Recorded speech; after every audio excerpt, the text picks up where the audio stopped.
Hey everyone, a little bit shorter week this week due to the weather that was occurring up here in Washington, D.C., but that actually allowed us an extra day back in the district to meet with constituents and have some good conversations there. I can tell you while I was there, I've been receiving a number of calls from veterans in our area that the local VA didn't have the photos of the commander in chief and the secretary of the VA up, but not just that they weren't up yet. The more concerning part was that a number of those calls were about nasty answers that they were given when they asked about those photos being placed up. These photos are supposed to be hanging in our VAs and in our federal buildings across the country. It's our chain of command. And this is something that's respected on all sides of the aisle from veterans across the country. So on Tuesday morning, I headed over to the West Palm Beach VA to take a look, and the photos weren't there where they were supposed to be. So we had the photos actually taken off of the official White House website and the official VA website, printed them, asked them to put them up, and somebody from maintenance graciously came down, helped us hang the photos. It was a great win for veterans who wanted to have their voice heard, and those that wanted to see their chain of command placed up on the wall in the VA.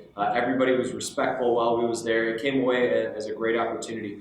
And unfortunately, what happened after that was we left, and the VA had the photos, the portraits, taken down. And I think that's what really upset people so much about this situation. This was a great moment for our veterans and our community, to come together, and it was something that was unfortunately turned into a negative. And that exemplifies, in my opinion, one of the larger nationwide problems that plagues the VA, and that's responsiveness to veterans.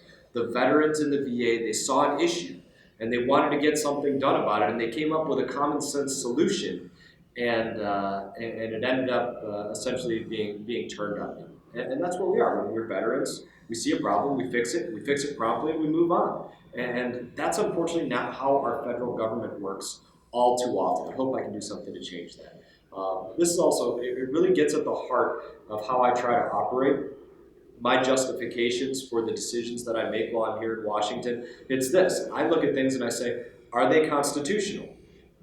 Is my decision fiscally conservative? Is it fiscally responsible? Does it give power and control back to individuals and back to states? Does it allow the resources, the funds to go back to the states?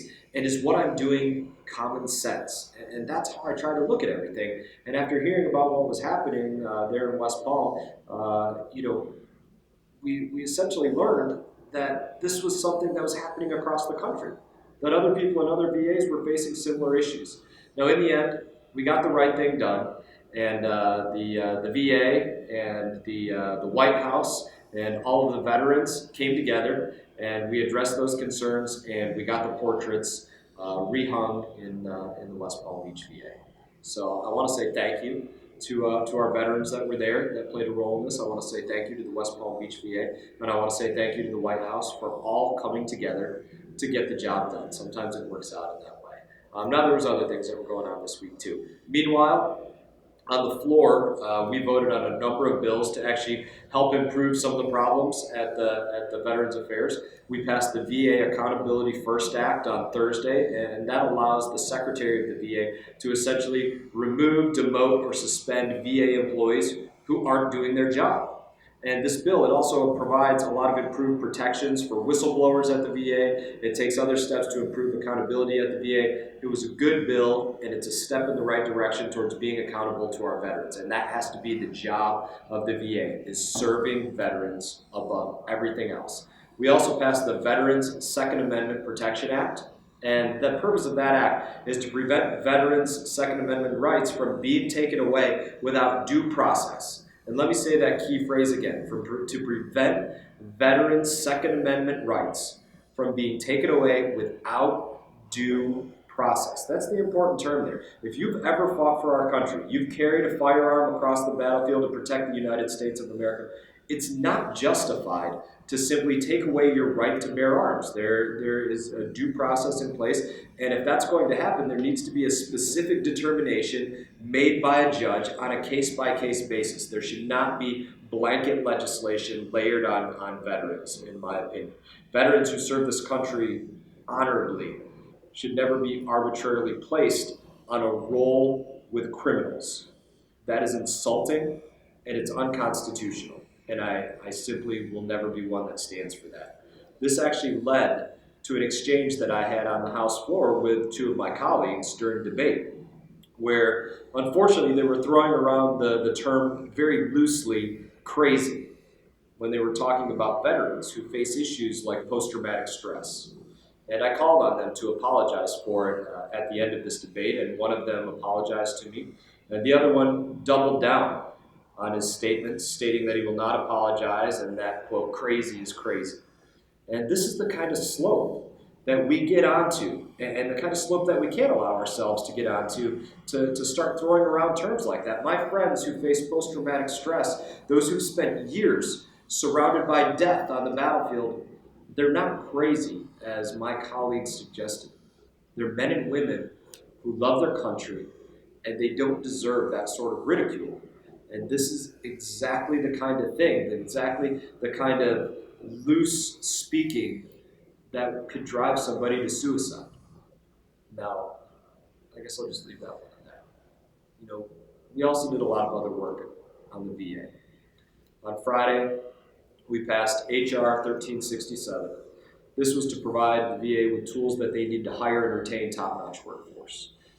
This to me is another. It's a common sense piece of legislation. If we're going to give them the authority to fire employees who aren't doing their job, then we also need to make sure that they have a path, they have everything that they need to get the very best employees, the most highly motivated employees who can go to work every day with the goal of serving veterans to the absolute best of their ability. My goal is to have the VA be such an incredible institution that civilians are clamoring to the VA saying, how can I get my care at the VA because it's that good? That should be the goal. That's the place that we have to want to get the VA, and I think it's what our veterans deserve. Now, on a different subject, I also had the chance this week to work on some important efforts for our local environmental issues.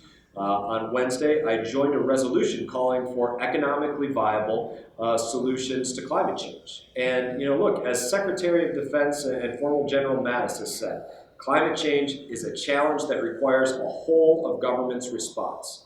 And the potential of this issue is such that neither side should gloss over the ramifications of action or inaction. That can't be the case. It's that big of an issue.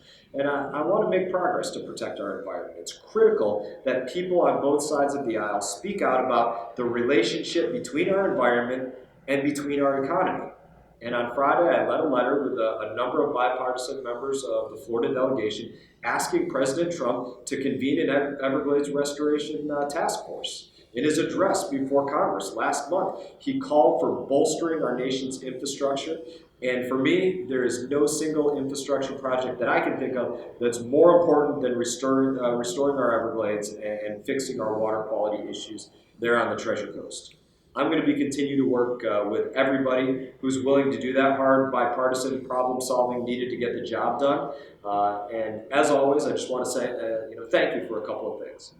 Thank you for listening. Thank you for continuing to share your feedback and your comments.